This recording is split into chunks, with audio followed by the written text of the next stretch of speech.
¿Qué tal, queridos amigos? Qué gusto y bendición encontrarnos hoy en la lección número 9. Sin darnos cuenta, el tiempo ha avanzado, pero sí nos hemos dado cuenta de las bendiciones de nuestro Dios. El título de esta lección es Bendito el que viene en el nombre del Señor. Qué maravillosa manera de iniciar. Antes quiero orar para poder leer el versículo. Oremos. Padre nuestro que estás en el cielo, santo y glorificado sea tu nombre. Gracias, Padre, por tu amor, por tus cuidados y porque nos tienes para meditar tu palabra. Gracias por esa oportunidad. Ahora, Señor, te pido que tú dirijas este estudio, este comentario, que sea de acuerdo a tu santa y divina voluntad. Úngeme y unge al oyente para que entendamos lo que tú quieres decir a través del libro de los Salmos. Gracias, Padre, te lo pido en el nombre de Cristo Jesús. Amén. Muy bien, nuestro versículo está en Salmo 118, versículos 22 y 23. Dice lo siguiente: La piedra que desecharon los edificadores ha venido a ser la piedra angular. Obra del Señor es esto, es una maravilla a nuestros ojos. Hemos visto que el libro de los Salmos refleja los sentimientos, las vivencias y las experiencias que tuvieron sus escritores en el Antiguo Testamento. De cómo le piden ayuda a Dios, cómo reconocen el poder de Dios. Pero si nosotros nos adentramos al estudio, nos vamos a dar cuenta que también se ve reflejado y se ve el testimonio del ministerio de Jesucristo. Vean con cuántos años atrás se escribieron los salmos. Y luego nace Jesús. Y a pesar que son épocas muy diferentes y un lapso de tiempo muy grande, Jesús siempre mantuvo presente el libro de los salmos. Siempre supo que a través de los salmos se encontraba ese plan de redención. Y por eso el día de hoy vamos a hablar un poco de estos acontecimientos, reconociendo quién es nuestro Mesías, quién es Jesucristo, el que vino a entregar su vida por usted y por mí. Muy bien, este libro de los Salmos, como dijimos, aparte de las vivencias, deja ese espacio donde Jesús quiere que nosotros sepamos y tengamos la prueba de quién era Él. Primero, si nosotros pensamos en el libro de los Salmos, el salmo que más se viene a la mente es el Salmos 23. Y estoy seguro que mientras yo lo diga, usted también lo va a decir, ya sea en la mente o lo diga en voz alta, porque este salmo es muy conocido y es muy esperanzador. Y el versículo 1 empieza: Jehová es mi pastor y nada me faltará. Hemos hablado de este salmo en otras lecciones, reconociendo qué bendición tener a un pastor amoroso. Pero hoy nos vamos a adentrar un poco más en lo que es un buen pastor. Primero, un pastor es el sustentador, el guía y quien dirige a su rebaño de ovejas.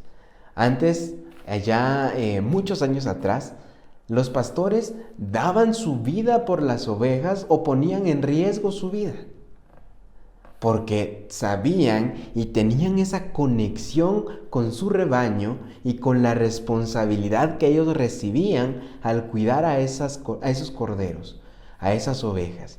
Ellos habían crecido con las ovejas, habían conocido cada una de sus vivencias, ellos habían trabajado por darles el sustento. Entonces se generaba una conexión maravillosa, se generaba una conexión entre la oveja y el pastor que hacía que tuvieran un lazo como de amistad. Y obviamente las ovejas sentían protección y el pastor las protegía. Este era un pastor, pero también las ovejas entendían este punto de depender del pastor para sus propias necesidades. Y cuando hablamos de nuestro divino pastor, reconocemos a Jesús como a quien nos sustenta, quien nos dirige y con quien debemos tener una conexión maravillosa. La imagen pastoral resalta mucho la propiedad de Dios sobre su rebaño, garantizada por dos fuertes vínculos. Vemos la del pastor terrenal de las ovejas, que las conocía desde que nacían, sustentaba sus necesidades y también Él las protegía. Pero también nuestro Dios hace esto, pero lo ve reflejado en dos puntos importantes. Primero, la creación. ¿Qué más ejemplo del gran poder de Dios podemos recibir nosotros que no sea el de su creación? En la vida han existido diferentes personas que han querido demostrar a través de la ciencia, a través de la tecnología, crear una vida. Y no han podido. No puede o no hay alguien que pueda crear una vida en la tierra. Nadie. A diferencia de nuestro Dios, nuestro buen pastor, que nos ha creado con tal amor que bajó allá en el jardín del Edén, pudiendo haber solo dicho, hágase el hombre, Él vino con sus propias manos, forma al hombre, forma a las personas. Pero hay algo más importante en esta cuestión. Cualquiera puede crear en plasticina, en barro, en arcilla, una figura. Incluso hay muchos talentosos en las redes sociales donde crean figuras increíbles. Y yo conozco a dos niñitos también que forman parte de la iglesia a la que pertenezco, que hacen figuras extraordinarias de plasticina. Increíble, talentosos. Pero hay una diferencia. Que Dios vino con sus propias manos, hace la creación excelente, pero hay un punto maravilloso que refleja el gran amor de Dios. Quisiera que usted por un momento cierre sus ojos y piense que es un ser que aún no ha concebido, aún no tiene la vida, ya está creado, ya está formado. Y de repente en el rostro siente ese aliento de vida. Siente ese soplo. Desde ese momento que lo siente, usted está abriendo los ojos. Y ve esa gran creación que Dios le dejó a usted. Ese gran regalo, esa vida sin sufrimiento, esa vida llena de perfección para usted. Qué gran regalo es la creación para nosotros. ¿Cómo lo estamos observando? A base de esa creación, sabemos que nuestro pastor deja las cosas para nuestro sustento, recordando ese pacto de la creación.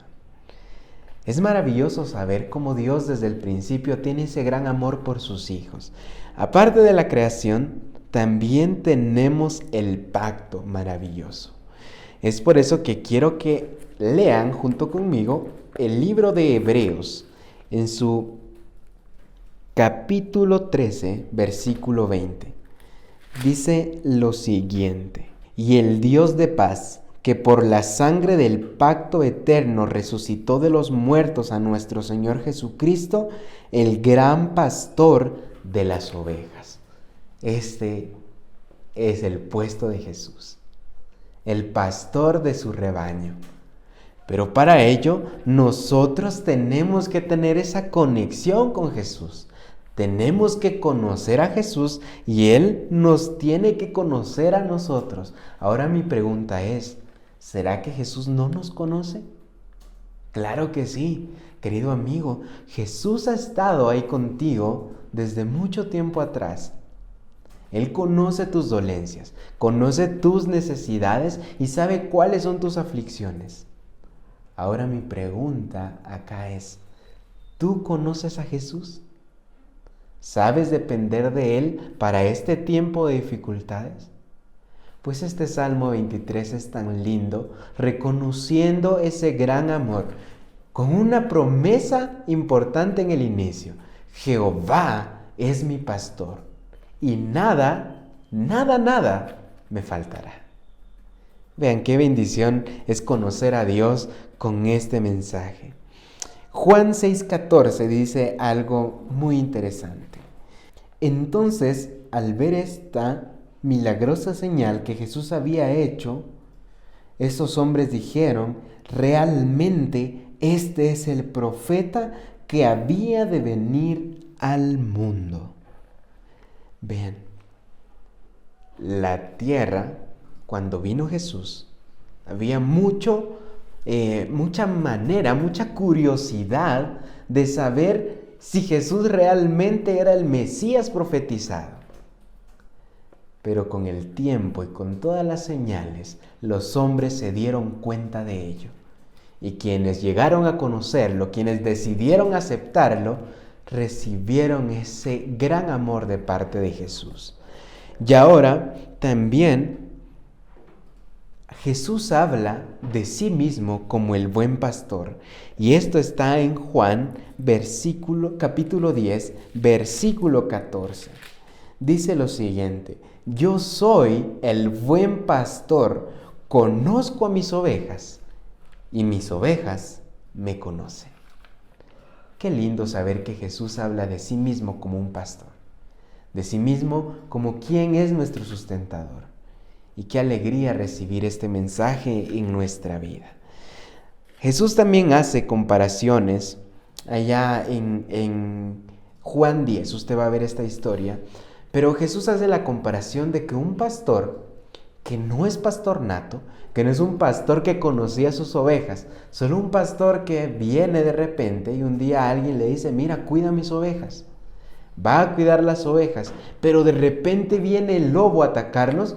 Él no siente amor por sus ovejas.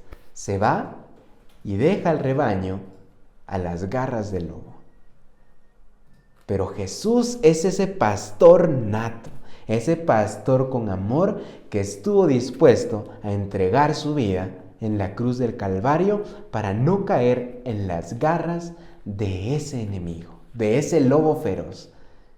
Y es por eso que reconocer que Jesús es nuestro pastor divino y abnegado, es gran parte de reconocerlo a Él como quien nos dirige y quien nos sustenta.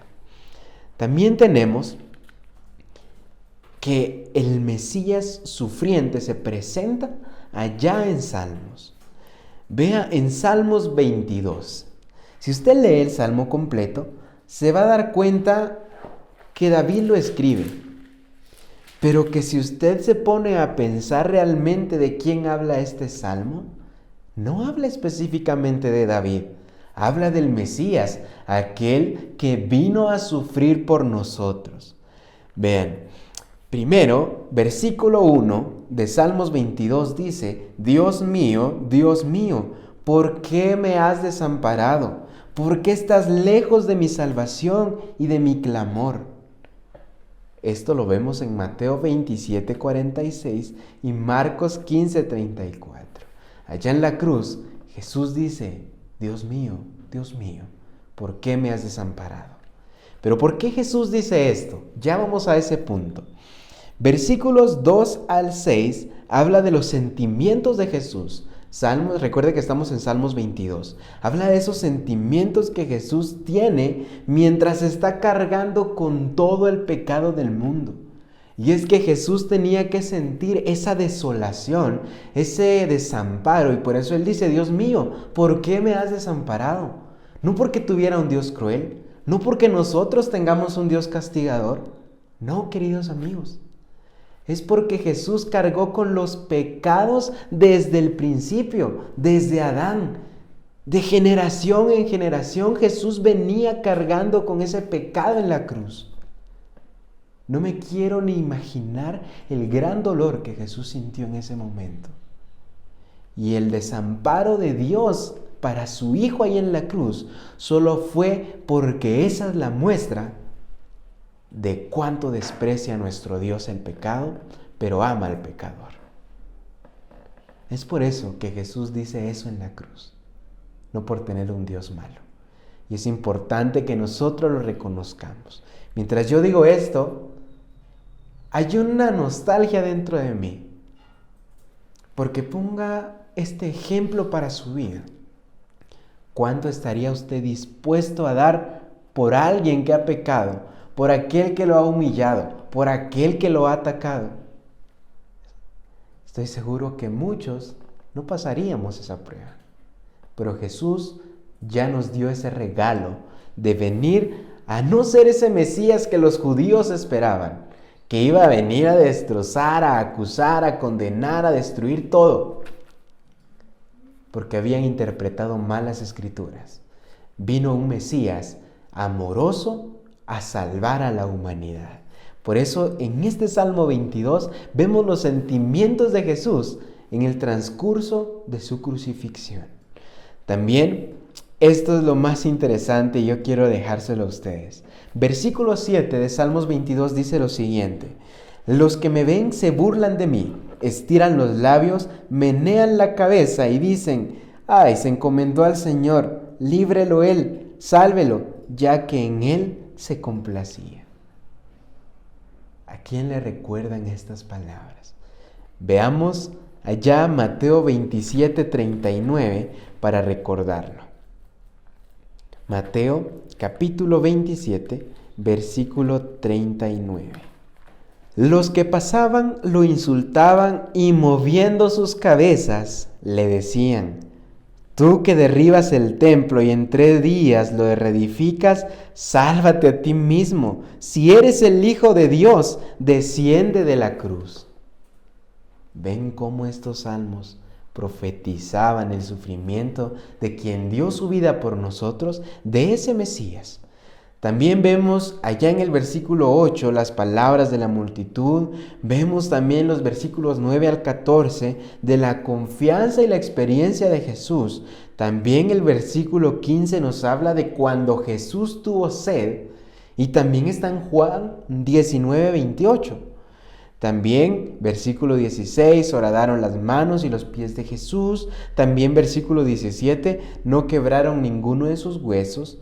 Y también versículo 18, los soldados se repartieron sus ropas.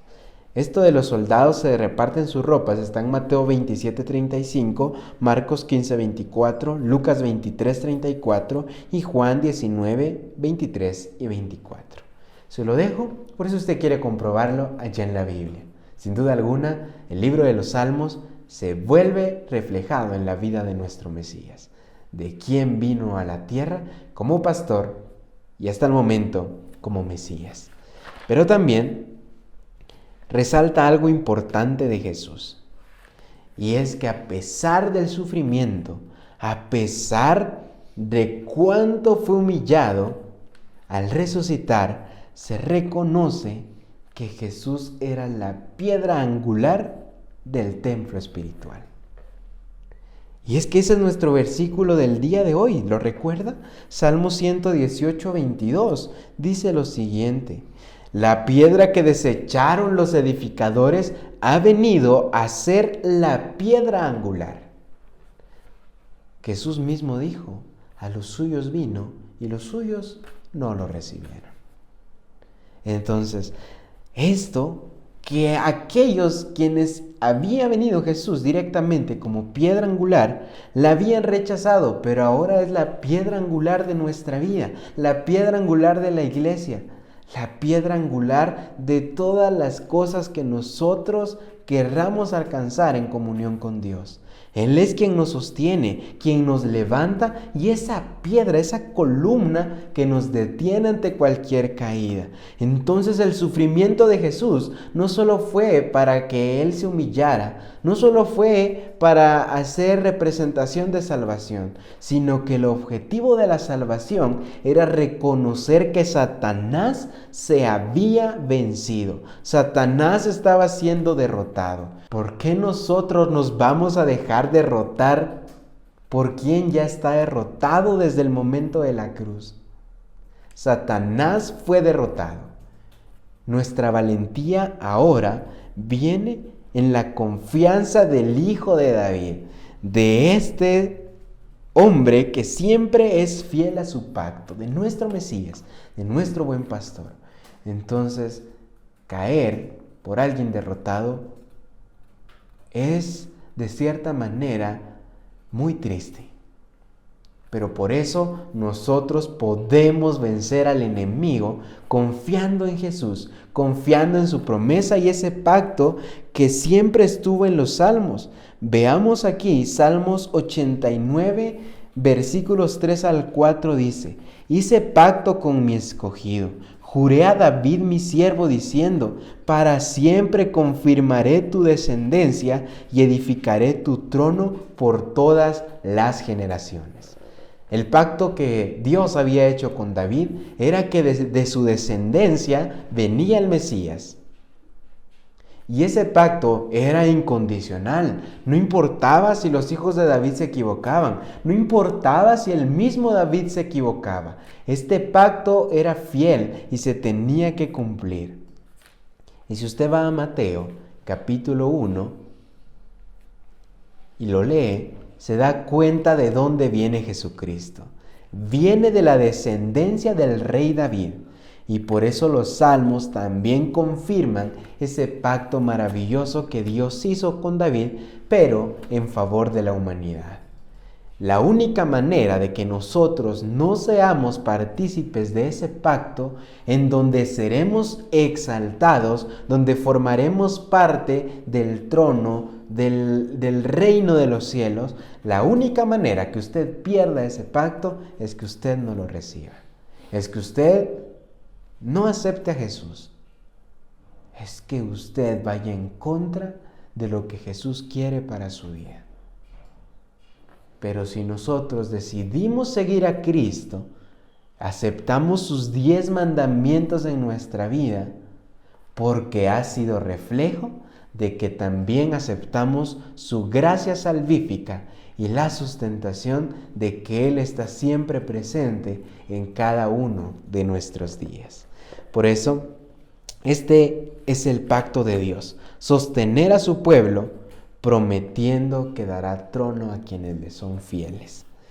Porque el amor de Dios perdona los pecados, y a su pueblo arrepentido, Él los seguirá guiando. Pero sin arrepentimiento no podemos encontrar esa fidelidad de parte nuestra al pacto de Dios. Por eso, mi invitación es que recordemos quién es Jesús y qué ha hecho por cada uno de nosotros. ¿Qué promesas ha hecho Jesús en salvación de nosotros? Jesús es nuestro pastor, es el Mesías sufriente, pero también es la piedra angular, y que su generación está en la profecía de los Salmos, y hoy nosotros lo tenemos para recordar el gran plan de salvación en favor de la humanidad. Pero también hemos visto al Mesías sufriente, ahora veremos al Rey eterno, al Rey que es fuerte y que quebranta con vara de hierro. Esto está en Salmos capítulo 2, versículo 9, dice lo siguiente: los quebrantarás con barra de hierro, como vasija de alfarero, lo desmenuzarás. Esto habla del gran reinado de Jesús, el gran rey que es justo y tiene sanos juicios, un juicio divino.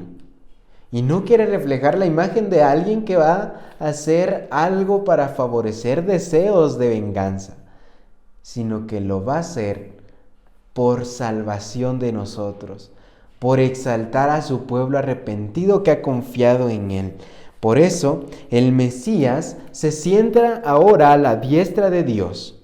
Está ahí como alguien que posee honor y autoridad sin precedentes. La vara de Cristo no es cualquier vara de ataque, sino que esta vara es el símbolo del juicio divino que pone el fin al dominio del mal y representa el reinado sin rival de Cristo. Jesús no tiene competencia. Jesús no tiene un rival digno. Jesús va a reafirmar esto con la representación de su vara. Es por eso que esta promesa es una bendición de los que confiamos en este Rey. y el pueblo se regocija en el reinado soberano y justo del Mesías. Vean, Salmos 2:6 dice lo siguiente: he puesto a mi rey sobre Sión, mi santo monte, perdón. Acá vemos que Satanás desde el principio ha querido usurpar el trono que le corresponde a Jesús, usando estrategias, tratando de dar una imagen errónea de quién es nuestro Dios, de quién es su Hijo Jesús. Pero por eso Salmos está reafirmando esta maravillosa promesa donde encontramos al Rey Eterno.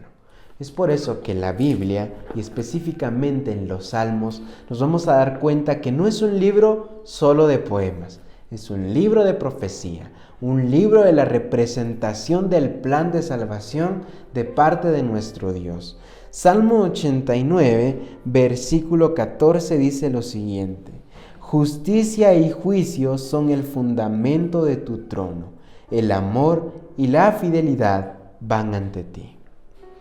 Aparte de ser misericordioso, aparte de tener un juicio justo, aparte de tener ese gran amor y fidelidad, hay algo tan interesante y tan maravilloso.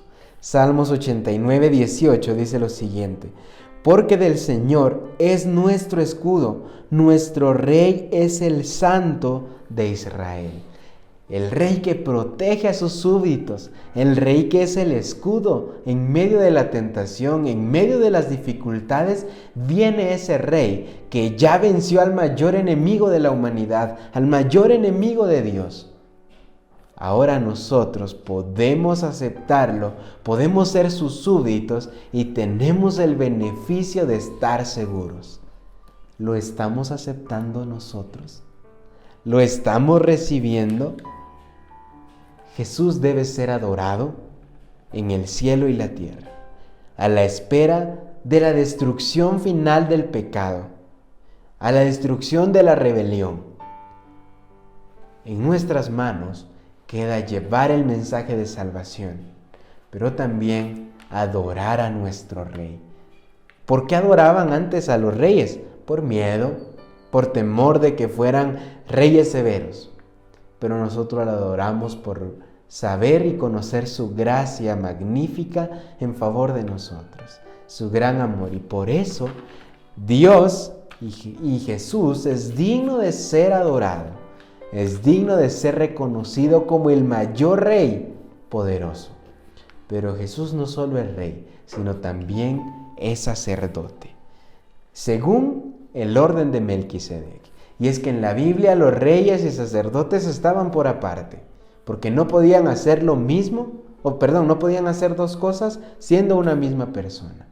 Esto porque estaban propensos a ser pecadores. Esto porque, si vemos la historia, siempre hubieron reyes, siempre hubieron sacerdotes o humanos que tenían mancha de pecado, y que el sacerdote está puesto para poder interceder en favor de la humanidad, en favor de aquellos pecadores. Pero los sacerdotes humanos tenían que pedir perdón primero de sus pecados para poder interceder por los pecados de los demás. Pero Jesús en la cruz deja claro que ahora es el único sacerdote, el único que puede interceder por nosotros. No hay hombre en la tierra que pueda hacer esto. Y es por eso que debemos tener cuidado en quién está puesta nuestra confianza. Al único que le podemos confesar nuestros pecados es a Jesús. El único que puede ayudarnos en medio de la dificultad es Jesús. Y el único que puede juzgarnos al final del tiempo es nuestro Dios. Recordemos esta maravillosa promesa, porque reconocemos que Jesús sí puede ser Rey y sí puede ser sacerdote. Porque el juramento de Dios de no cejar en su empeño de darnos un sacerdote perfecto es una señal de su gracia. Los pecados y las rebeliones abiertas de la gente hacen que Dios abandone constantemente a su pueblo, porque el pueblo lo desprecia. Pero el juramento de Dios es inmutable y garantiza la gracia de Dios al revocar su juicio sobre el pueblo arrepentido. Es por eso, queridos amigos, que reconozcamos el gran poder de Dios, el gran poder de Jesús, ese gran Mesías, pero reconozcamos que Él es nuestro sacerdote especial, porque Él es fiel a su pacto, fiel a su juramento, porque está en el santuario celestial, porque no está afectado ni siquiera por la muerte, porque la venció. Su intercesión y salvación es continua, porque es perfecto y compasivo y puede representarnos directamente ante el Padre. Este es el abogado defensor que todos tenemos en medio de un mundo lleno de aflicciones, pero que un día, si nosotros permanecemos en Él y Él en nosotros, seremos salvos. Esta es la lección. Sin duda es maravilloso saber que somos victoriosos en nombre de nuestro Dios, en nombre de Jesús, que ya demostró que vino a sufrir, pero que vino a entregar su vida, no para quedar como alguien que sufrió, sino para reflejar esa gran victoria en favor de la humanidad. Y que ahora nosotros podemos gozar de esa victoria, venciendo también al enemigo, recordando que todo el ungimiento, toda la gracia, todo lo que es salvación, solo proviene de parte de nuestro Dios. Por eso, el libro de los Salmos habla de esto tan maravilloso. Salmo 110:4 dice: juró Jehová y no se arrepentirá. Tú eres sacerdote para siempre, según el orden de Melquisedec, profetizando nuevamente que venía el Mesías, que iba a ser la piedra angular, esperando también que sea la piedra angular de su vida y de mi vida. Esta es la lección y espero que reconozcamos después de este día, confiando en quién es Jesús y cómo podemos identificarlo en medio del libro de los Salmos y cómo podemos identificarlo en medio de nuestra vida. Vamos a orar. Querido Dios, gracias Señor por estas bellas palabras que encontramos en el libro de los Salmos. Gracias Señor por enviar a tu Hijo en salvación de nosotros. Ayúdanos a comprender este mensaje y esta manera de vivir, sabiendo que tú eres fiel a tu pacto y sabiendo que nosotros podemos alcanzar esa fidelidad dependiendo de ese Mesías vencedor en medio de la muerte. Gracias, Padre, por ese gran amor que nos tienes. Dirígenos en cualquier necesidad que tengamos, pero ayúdanos a comprender que en medio de cada día podemos buscarte y no solo se queda ahí, sino que podemos encontrarte. Gracias, Padre. Te lo pido y te lo agradezco en el bendito nombre de tu Hijo, Cristo Jesús. Amén. Dios los bendiga. Ha sido un gusto estar con ustedes compartiendo este mensaje.